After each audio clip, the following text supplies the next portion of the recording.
Doses क्या क्या है, unfractionated heparin 10,000 international unit, IV subcutaneously BD, इनॉक्सापेरिन 40 mg IV subcutaneously OD, डेल्टापेरिन 5,000 unit OD।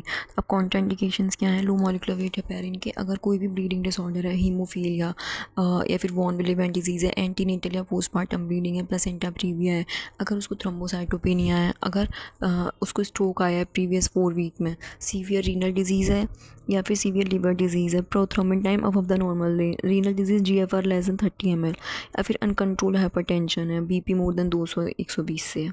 अब treatment of Venus thrombosis in pregnancy, सबसे पहले bed rest is advise in active stage, graded ambulation करना है, adequate analgesia देना है, एंटीबायोटिक देना है। Anticoagulants में क्या है, एक तो अनफ्रैक्शनेटेड हेपेरिन है और ओरल एंटीकोएगुलेंट है। अनफ्रैक्शनेटेड हेपेरिन की डोज है 80 इंटरनेशनल यूनिट पर कॉजी पर बॉडी वेट, ठीक है, देना है, बोलस डोज देना है, फिर by continuous infusion of 18 international unit per KG पर बॉडी वेट पर आर 5 से 7 दिन के लिए देना है सबक्यूटेनियसली। APTT टाइम 1.5 से 2.5 हम ज़्यादा वैल्यू तक रख सकते हैं अब, ठीक है।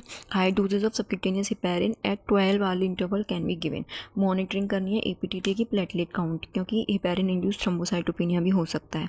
हेपेरिन जो है वो प्लेसेंटा क्रॉस नहीं करता, nor it is secreted in breast milk, तो ये सबसे सेफ रहता है फीटस या बेबी के लिए, ठीक है। और high dose of low molecular weight heparin is now used increasingly by IV और सबक्यूटेनियस रूट, ठीक है। एग्जांपल्स आर एनॉक्सापेरिन या डेल्टापेरिन। एनॉक्सापेरिन की डोज है 1 मिलीग्राम पर kg ट्वाइस डेली, और उसके लिए जब अगर हम लो मॉलिक्यूलर हेपेरिन है तो उसके लिए एंटीकोएगुलेंट फैक्टर 10 की मॉनिटरिंग करनी है, which should be between 0.4 to 1। अब आते हैं oral anticoagulant. Oral anticoagulant postpartum Venus thrombosis, intravenous heparin, intravenous तो हेपेरिन देंगे और ओरल वारफेरिन देंगे for 5 days until the ENR is in therapeutic range, 2 से 3 तक है।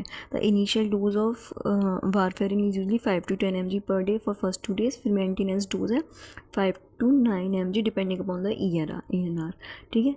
The anticoagulation need to be continued at least 6 weeks, but preferably for 6 months breastfeeding is allowed। अब आते हैं